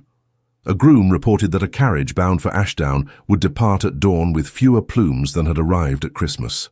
Word made its way where it always does, through kitchens and scullery, and the yard where two boys gambled with polished knuckle-bones behind the coal shed.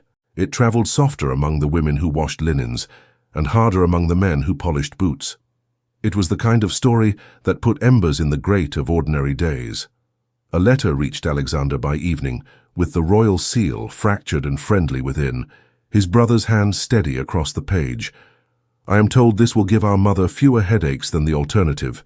Be discreet, and make me uncle to something more than scandal." Consent, with a line drawn under it, returned with a sense of a man glad to have one decision made for him by someone else's will. The Archbishop wrote back with half a page of propriety, and the practical understanding that country priests mend baskets, and lives both. A date was set that could be described as soon without asking the sun to move faster. The country parish stood 3 hours' ride from the palace, where hedges told the weather without malice, and bells could be rung for joy without being mistaken for alarm. The blue salon stood unlocked by morning. Mrs. Whitcomb did not say how the key had returned to her ring, but it lay there like an old friend, unremarked. Emily stepped into the room and found air that had remembered her. Dust covers were folded away. Curtains breathed light. On the mantel the music box waited, its painted flowers less foreign for having sung once to her. She wound it and let the tune run out into the corridor. A footman passing slowed and smiled without precisely meaning to. The seamstress, Mrs. Pike, appeared at the door with a bundle and a question that was half a nod. The pale blue gown hung over her arm like a story asked to tell itself again in a new language. "We will cut it free from being a spectacle, Mrs." Pike declared, laying the silk across a chair. "Modesty does not mean abandonment. It means choices. Let us choose." She turned the gown into something quieter without stripping it of its right to beauty. The neckline rose by a finger's breadth. The sleeves remembered winter without pretending to be peasant. The skirt kept its line, but shed the proofs that other people's whims had been its masters.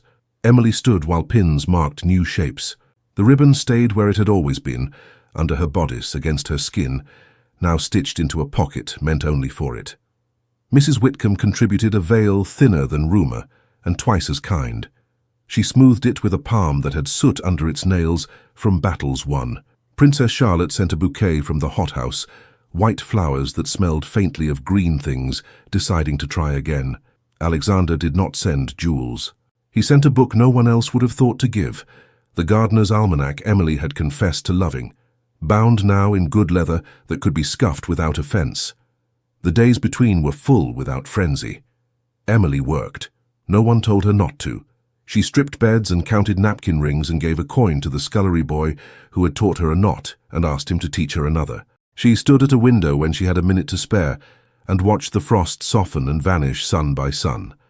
Beatrice's carriage rolled out in the grey before dawn with draperies drawn high. Emily did not go to the window to watch it. She tied her apron and carried a stack of towels to the baths and refused to tell herself a story about what Beatrice would learn and who she would be when she returned. Some grow from correction. Some harden. Not all seeds flower. It was not Emily's garden to tend. On the morning appointed, Mrs. Whitcomb woke Emily before the first bell, not with a shake but with a hand on her shoulder and an uncharacteristic patience. "Up," she said softly. "We have a cart to catch and a vicar to impress with our good behaviour." The journey out was both short and long. Winter hedgerows wrote their script along the road, birds like punctuation above. Alexander rode ahead with two men who knew how to stop trouble by staring at it. Charlotte travelled with Mrs. Whitcomb and Emily in a coach without heraldry. The windows steamed. Charlotte drew a heart on one pane and wiped it away before anyone could decide it meant something. The parish church stood plain and perfect as a cup left ready on a table. The vicar shook hands with a gravity that did not make him stiff. His wife had lit the stove against the damp. Villagers who had been asked for flowers by a pretty stranger with direct eyes had brought more than she asked, glancing at Emily not with curiosity, but with a sort of neighbourly blessing reserved for women who looked like they might cry if you hugged them, and you were too polite to ask. Emily dressed in the vestry with Mrs. Whitcomb pinning and smoothing and scolding the veil for lying poorly, as if linen could understand threats. Charlotte stood guard at the door, head cocked, listening for footsteps that would herald either joy or interruption. None came but joy. The gown was pale as promised, the ribbon a secret warmth. The gloves were thin enough to feel a ring. Mrs. Pike had sewn a small line of embroidery at the hem, unseen unless one knelt, 3 stitches that made a tiny sheaf of wheat. Mrs. Pike had called it nonsense, and then patted it twice when she thought no one saw. Alexander waited at the front, with hands that remembered horses to keep them from fidgeting. He did not wear a uniform. He wore a coat that would not catch the eye unless an eye already loved him. When he turned and saw her, he did not become more handsome. He became more himself. The vows were said without poetry and therefore held. Emily spoke his name first. Alexander. He spoke hers, as if it were a gift to be carried carefully. Emily. The ring was a simple gold circle that caught the church's thin light and made it generous. They signed their names in a book that smelled of old ink and new resolve. The vicar said a blessing that mentioned weather and bread and long patience and did not, for once, invoke suffering as a virtue to be hunted. The door opened, and the air smelled of wet earth and the promise of something green somewhere under it all. Bells rang, not palace bells the size of national moods, but a country bell with a voice that made children look up from play and dogs tilt their heads. Villagers lined the path without being asked and cheered without restraint. Someone threw dried petals saved from a summer that had seemed long ago until this minute. A child wrapped a ribbon, no one knew where she had found it, around Emily's bouquet, as if ribbon multiplied itself when needed. They rode a short way further, until the road found the sea. The villa waited, whitewashed, low, weathered by salt and stubbornly cheerful. The windows looked toward a horizon that refused to end. In the small garden, rosemary grew and pretended not to miss the palace conservatory. Someone had opened all the shutters so the house could breathe and be seen breathing. Inside, a table had been laid with a loaf, a dish of butter, a pot of honey, 2 oranges, and a bottle of something that insisted on being saved for later. The music box sat on the mantel, unassuming, as if it had always belonged in rooms with fewer portraits and more air. Emily set down her bouquet and crossed to it. She wound it. The tune began, modest and steady, and the house accepted it like a heartbeat it had never doubted it would have someday. They did not make speeches. They did not pretend not to be tired. Alexander stood by the window and looked at the line where sea and sky negotiate each other each day. Emily stood beside him, watching gulls carve their names in the wind. He reached for her hand then without fear of who might see, and she gave it, not as surrender but as agreement. In the weeks after, the world arranged itself into a new pattern, the way a song learns its chorus after a few times through. They walked the village lanes and learned the names of children and the ways of fishermen's wives who knew the sea better than men knew maps. Emily found the school and offered her hands and her stories, and the teacher, practical and grateful, set her to mending slates and teaching letters and telling girls how to stand upright when the world insisted on stooping them. On a morning when mist lay low and the villa had learned which window stuck and which opened like a sigh, Emily rose early and stood at the small window that faced east. The ribbon lay where it had always been, close and constant. On the sill someone had left a sprig of rosemary again, for remembrance. She smiled at it and did not cry. The music box, wound the night before, ran out of turns quietly and stopped, content. Tomorrow, she would walk down to the church to help carry hymnals back to their proper shelves. Next week, they would have the village to supper in shifts, small plates and honest noise. The palace was a world away and not a wound, but a chapter. Her hands lay calm on the frame of the window. Her day had a name and she had chosen it. Spring stepped into the village without announcing itself, the way kindness enters a room and acts as if it has been there all along. The hedges put on a new green with no fuss. The sea learned a softer voice. The villa's white walls held the day the way a hand holds a bird, not too tight, not too loose. Emily rose early, as she always had, and let the morning touch her face through the open shutter. She had never owned a window before. Owning was not the word. The window had been given to her as a task. Keep it open as much as you can, it said, let the air in. Alexander had ridden out at dawn to speak with a farmer about drainage, returning with his hair salted by fog and his boots grateful for dry ground. He smelled of mare and mint and wet iron, a set of scents that had become the vocabulary of her peace. He found her in the little kitchen, sleeves rolled, a loaf cooling, the butter softening properly under a cracked blue dish. "Good morning," he said, as if the words could be used up if he did not say them politely. "Good morning," she returned, and smiled at the way his eyes checked the room for her, and then relaxed when they found her. He kissed her temple. "Mrs. Whitcomb would scold me for such informality," he murmured, indulgent. "She would say a kitchen is not a place for ceremony." "A kitchen is a place for ceremony," Emily said. "It makes most of the important ones." They ate standing, honey on bread, talk light as steam. He spoke of the village road and the stubbornness of clay. She told him of the school, of a girl named Nell who mixed up her B's and D's but not her courage, and had marched to the front to read anyway, hands shaking. He listened the way good land listens to rain. When he laughed, he did it with his eyes as much as his mouth, and she loved him for that. Letters came now and then from the world that had once defined the border of her days. Princess Charlotte wrote in a tidy hand that could hold 3 truths in one line. "I am happy. My mother is reconciled to the idea that you exist without asking her leave. Rathbone has learned to sniff at gossip as if it were a bad draught and close the window on it," she added, as if letting drop a ribbon where it would be found by the right girl. "Beatrice has returned quieter. She did not say sorry. She has started saying thank you. Consider that a miracle the size of a pinprick, but how the light does insist on finding it." Mrs. Whitcomb wrote rarely and well. Her last letter said, in her own thorny script report, "The laundry has a new cat and behaves no better. The Duchess still loses bells as a pastime. I continue to rule with a fair fist.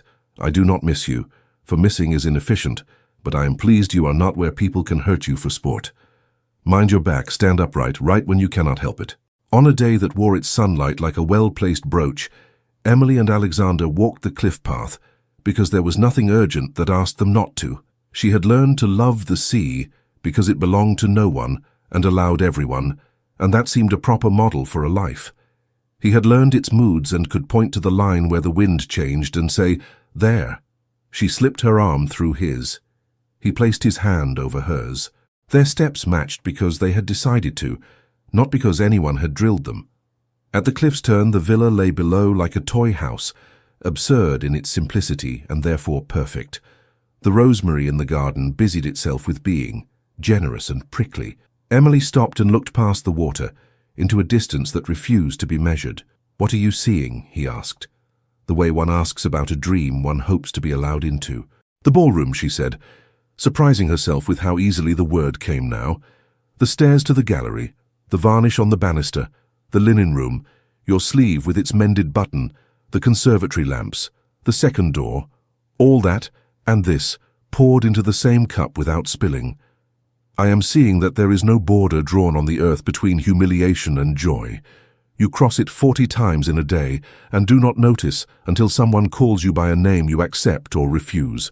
He was quiet, and when he answered, his voice had taken in her thought and walked around inside it. "We could go back one day if you wished, not for the rooms, for people who need a hand between the door and the corridor that keeps them hidden."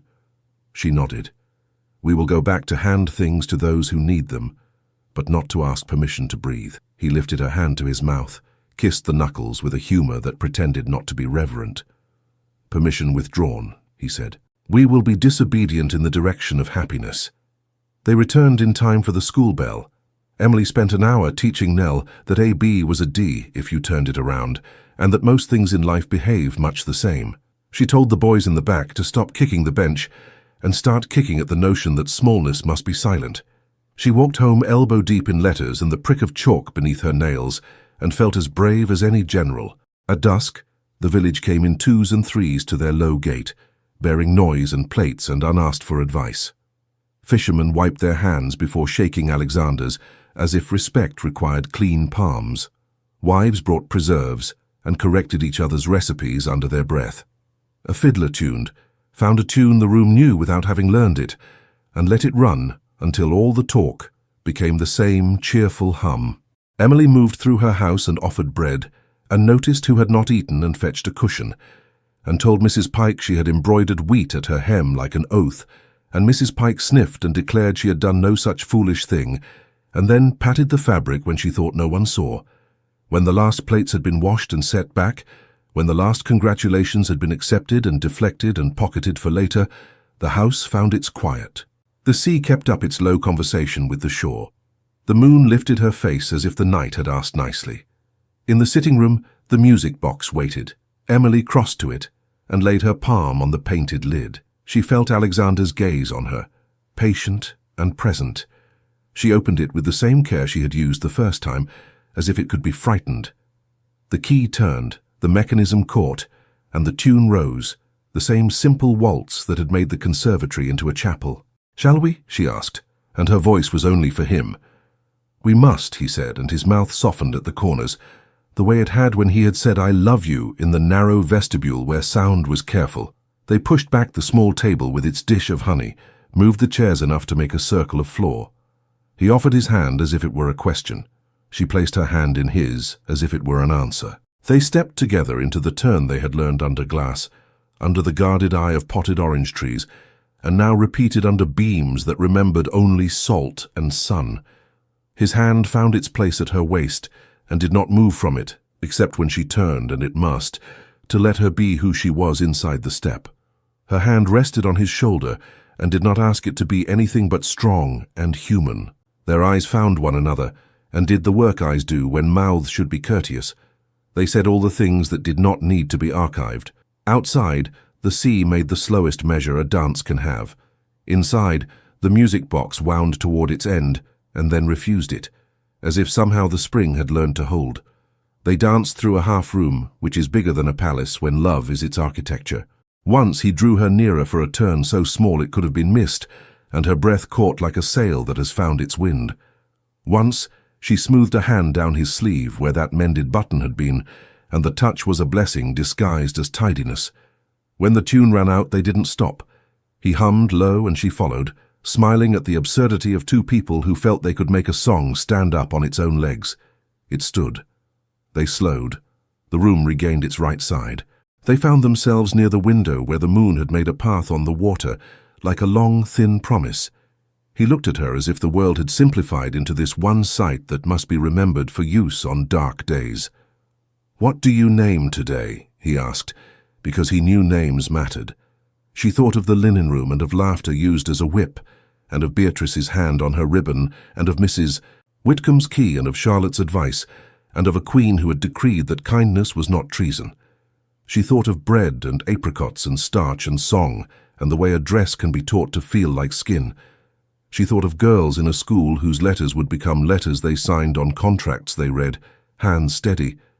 "My beginning," she said, as she had on the terrace long ago, and felt it be new again anyway. He bent his head. When he kissed her, it was not to claim or to console.